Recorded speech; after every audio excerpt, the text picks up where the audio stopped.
basically was a result of like the friend or the partner leaving the firm.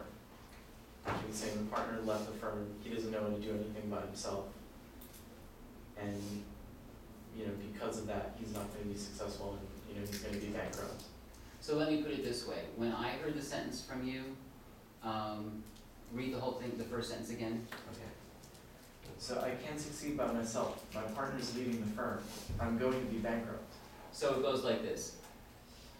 I know I cannot succeed by myself, and I'm screwed because my partner is leaving the firm, and without him there, I'm going to be bankrupt.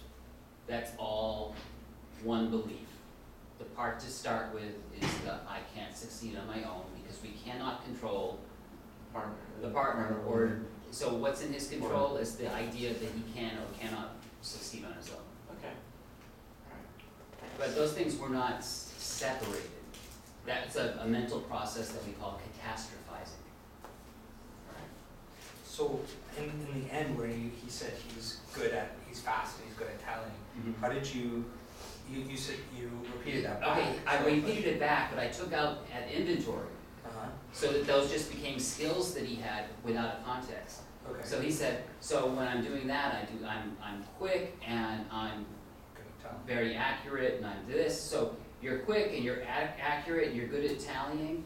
Those sound like really valuable assets. All right, so you basically just like led me to sort of, I guess, pick the context that I wanted to apply them for. So you're not telling me, you know, oh, those are good in this area of your work. You're just saying where would those, Yes. you know, talents come in handy. Okay. Yes, so I wasn't providing any solutions that were not structurally based.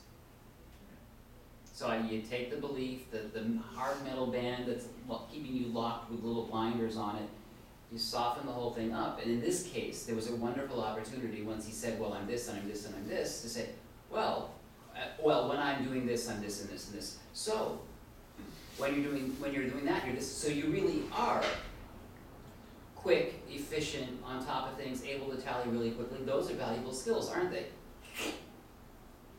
Wow, it's really sad that somebody with such valuable skills can't make it on their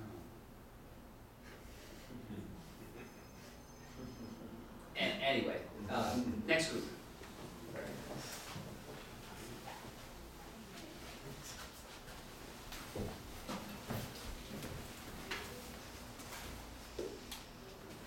I'm at that 6-month point with my relationship.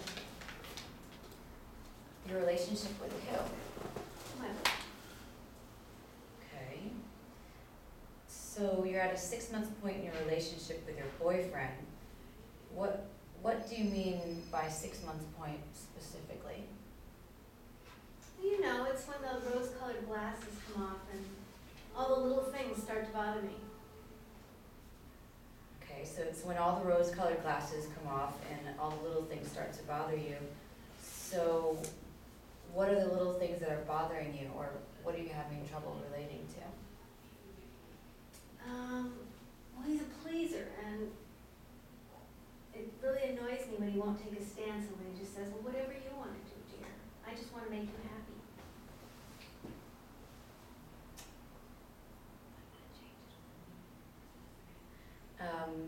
How do you know he doesn't have a stance? Well, when I ask him what he prefers, he just says, whatever you want. I just want to make you happy. Okay.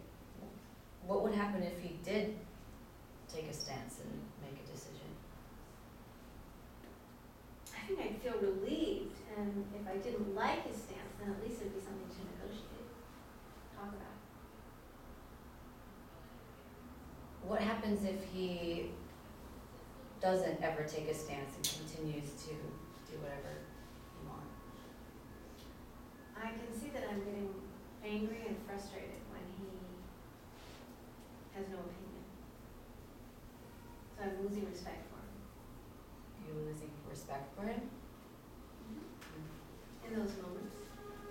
How important is respect? How important is it for you to respect your boyfriend? It's really critical for the health of our relationship for me to respect him.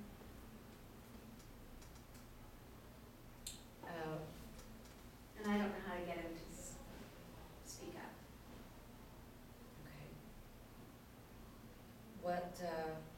what would happen if you don't gain respect, if you don't sort of sustain respect for him? Probably break up. And that's a really silly thing to break up over, because I know there's a way to work with it. Okay. So what does it look like for you to respect him? What would it look like for you to respect him more?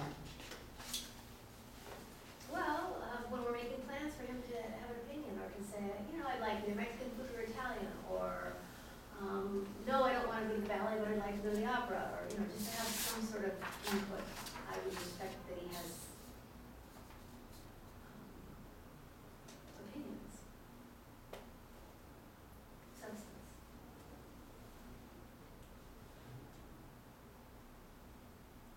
Ta-da. Okay, so I'm gonna, there's 2 points in this one, which is why I didn't interrupt it. There's actually 3. Again, you did something that was done in a group a little bit before with Ira. Okay. You put 2 patterns without letting her answer. You did one generalized referential index and one other pattern right quick. And one of them could have destabilized, but you went on to the next question so quickly to get more specificity that if it was going to destabilize that metal band around somebody's head that's preventing them from being different or believing different or knowing different, you stopped it from happening by going on to the next question. Where? Read it back. Well, we went off the chart. Okay. We did. Way Sorry. We were winging it. Okay, and that's fine. So if it happens again, I'll make a sound like, no. We want to stick back to. No. Now, there's something that, something, you asked all 3 questions for the modal operator. In real life, you're gonna pick one and go with it. Okay. And you're gonna be directing, most of your questions are going to be referenced about how Nicole feels, rather than what, so I'm gonna try to stick to metamol, and we're gonna take the same thing, and I'm gonna try to do it by really seriously limiting myself. But, because I know that something like this is actually really easy to take care of, but for a while there, you accidentally shifted to meta-modeling him, not her. He's not in the room. You can't destabilize his thinking if he's not actually here to hear the modal operators. So you can't change him because he's not here. What you can change is the beliefs, ideas, attitudes. What you can soften up are the beliefs, attitudes, and buttons that Nicole has about somebody that won't make a decision. Because Nicole's the ones here that you can actually change. If they were both in the room and he was saying certain things, you could meta-model those. But when you shifted over to him, it was a great example of the actual patterns not actually going to be able to do a thing. Oh, okay. That was towards the end. Yeah. Yeah. So try it again, and I might occasionally, I'm going to move my chair up. I might whisper a question in your ear to ask. I'm at that 6-month point in my relationship. Your relationship with who?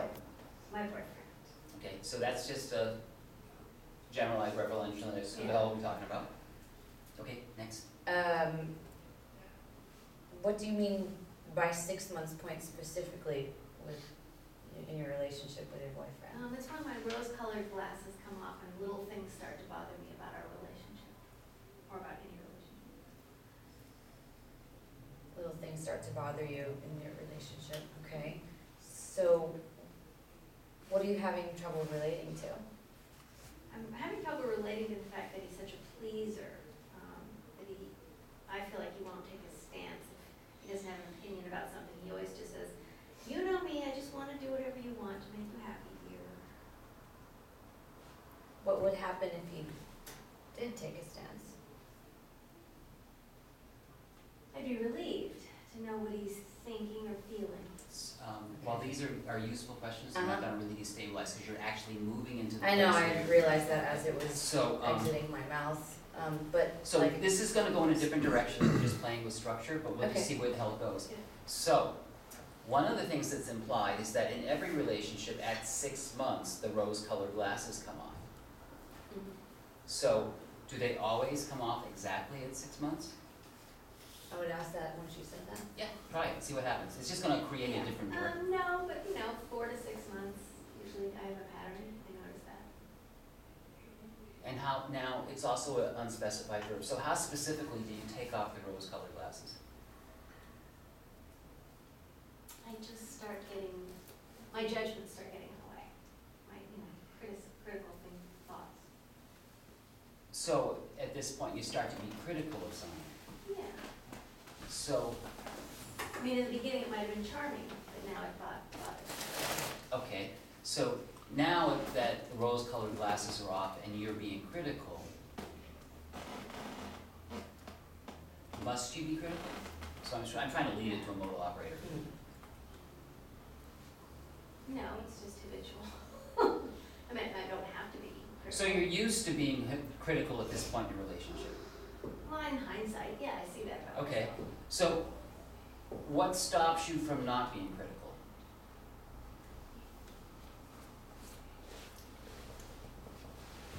Sorry, I turned more Ericksonian, let me try a different one. Well, So what would happen if you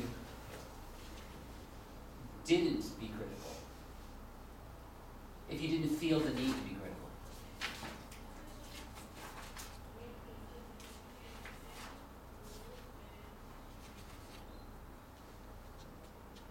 everything would stay the same. I don't know. That's okay, yes, I still got some destabilization Yeah, going you on. definitely got some destabilization. Okay, so, I'm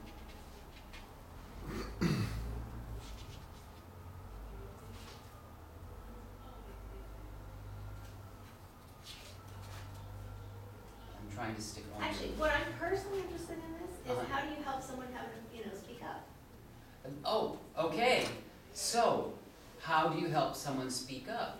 When they say they don't have a, Okay, so, we're gonna stop this here, it was a great demonstration, you guys are picking up on lots of stuff now that you weren't before, right? And my suggestion